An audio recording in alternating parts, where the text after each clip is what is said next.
வணக்கம் நண்பர்களே. மாந்திரீகத்தில் பல தேவதைகளை தீட்சை கொடுப்பது உண்மையா பொய்யா? இதுக்கு நான் முழு விளக்கத்தை சொல்கிறேன். நீங்கள் மாந்திரீகம் கற்றுக்கிறதாக இருந்தால் ஒரு குருநாட்ட போயிட்டு, ஐயா நான் மாந்திரீகம் கற்றுக்கணும், உங்களுக்கு தெரிஞ்சதை எனக்கு சொல்லி கொடுங்க அப்படின்னு சொல்லி கேளுங்க. அதற்கு அவங்களுக்கு தெரிஞ்ச விஷயத்த உங்களுக்கு சொல்லி கொடுத்தாங்க அப்படின்னா அவங்க உண்மையான குருநாதர்.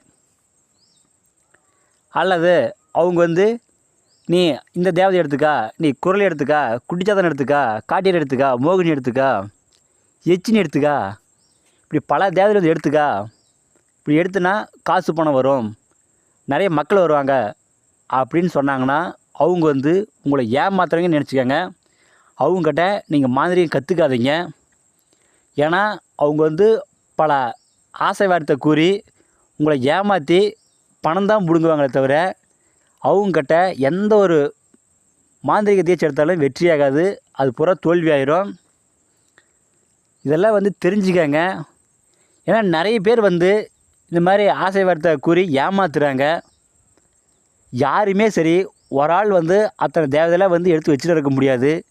அது எல்லாமே ஏமாத்துகிற வேலை தான். இதை யாருமே நம்பாதீங்க. ஏன்னா மாந்திரீகத்தை பொறுத்தளவுக்கு நான் தான் பெரிய ஆள், நீ தான் பெரிய ஆள் அப்படின்னு யாராலுமே சொல்ல முடியாது. ஏதோ அவங்கவுங்களுக்கு தெரிஞ்ச விஷயத்தை வச்சு பொழப்பு நடத்துகிறாங்க. அதை வச்சுட்டு சில பேர் நான் பல தேவதை வச்சுன்னு இருக்கிறேன், நான் தான் பெரிய ஆள் அப்படின்னு நிறைய பேர் சொல்கிறாங்க. அதெல்லாம் யாராலுமே சரி நம்பாதீங்க. இதெல்லாம் தெரிஞ்சுட்டு போங்க.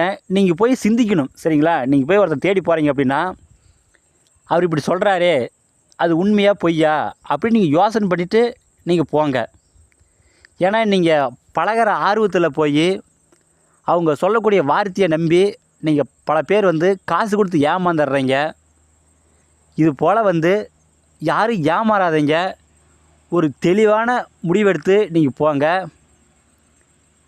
இந்த வீடியோ உங்களுக்கு பிடிச்சிருந்தா நீங்கள் பாருங்கள், இல்லைன்னா தள்ளி விட்டுருங்க.